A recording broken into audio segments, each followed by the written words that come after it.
Hey everybody, welcome back to Everyman Prepping. And yes, it's hot out there. It's summertime, but it's hot out there. Media telling you it's hot out there. And we also have a warning from the largest grid generator out there on the East Coast about getting your generator ready because they might lose the grid out there. So in this video, we're going to address that for those people on the East Coast.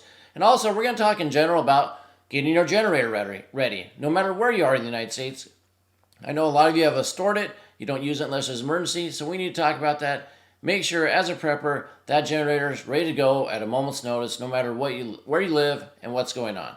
But first, let's look at the problem they're having about on the East Coast. If we take a look at it really quick, we have here the headline. You can see the headline. Prepared generators. Largest U.S. power grid declares emergency alert for the second day. Yes, it's the second day. They're expecting the heat to go through Saturday, as we see. And so many people are using the air conditioning, they might lose the grid.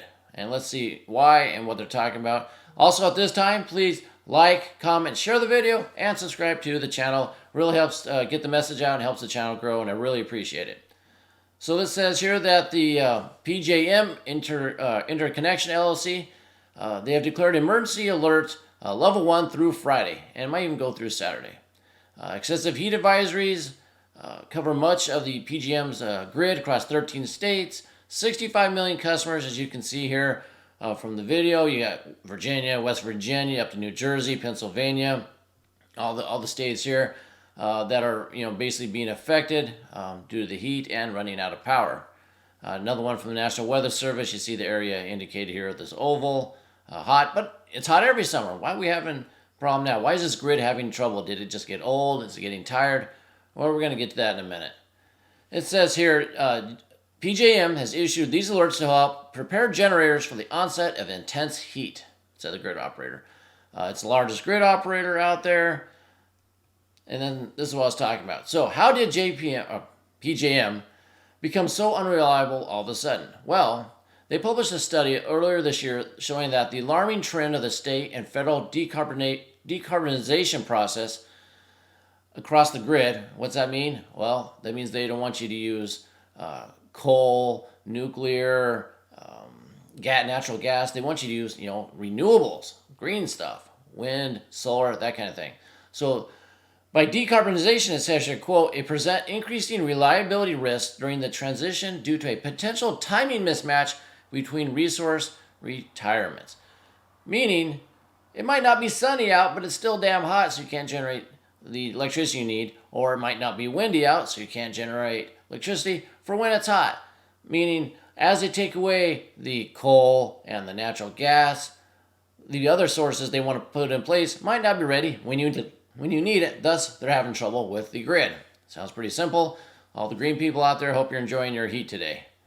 So, once again, the same map. And you can see from this chart here, they get most of their generation from gas, which is blue, coal purple, and nuclear, which is the yellowish color here.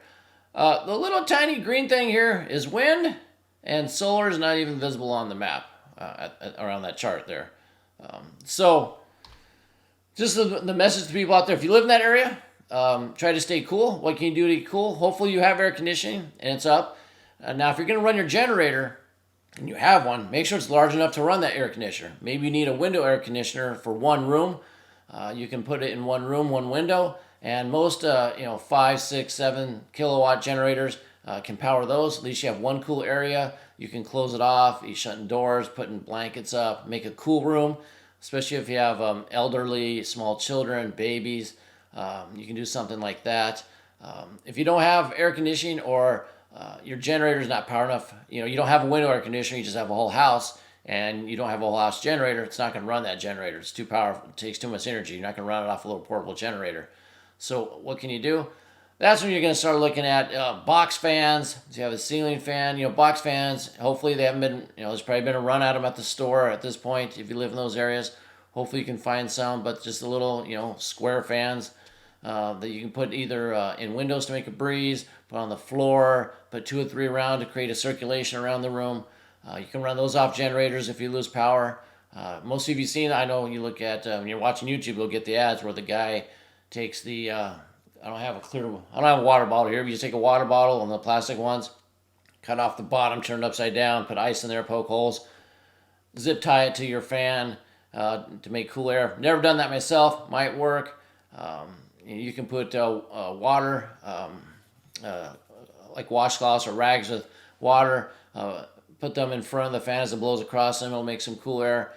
Different things you can do. If you have suggestions of what to do in the heat to stay cool for someone that has lost their power, lost their air conditioning, don't have a generator powerful enough, put in the comments below. Write what suggestions for people. Let's help each other out. Give them ideas what they can do to stay cool if they can't go to out to the pool, just in their house. Like I said, you have the elderly and the young, how to keep them cool so they're not miserable and don't have an issue. For everybody else out there, when we're talking about your generator now, a lot of you don't do anything until emergency hits. You got to do those maintenance every year. Have you changed the oil? Have you ran it for 20, 30 minutes? Every two, I try to hit it every 2 or 3 months. Run it, just let it go, 20, 30 minutes outside, plug a few things into it. You got to put a load on it. You can't just run it and let it go. You need to put a load on it, get that generator working. You make sure it's going. Make sure you do all that maintenance so it's ready when you need it. If you're pulling it out of the garage and it's dusty and it has been ran in 2 years, it might not work. And then what do? You have nothing. The whole thing, 2 is 1, 1 is none. Well, if you only have one, because generators are very expensive, and most people only have one, and you don't maintain it, and you don't test it, and you don't run it every few months, you might not have none to begin with. So make sure you're doing that. And then when you shut it down for storage, follow the manual, make sure you're storing it properly. Do you have to run the carburetor dry? Does it have something where you can take off?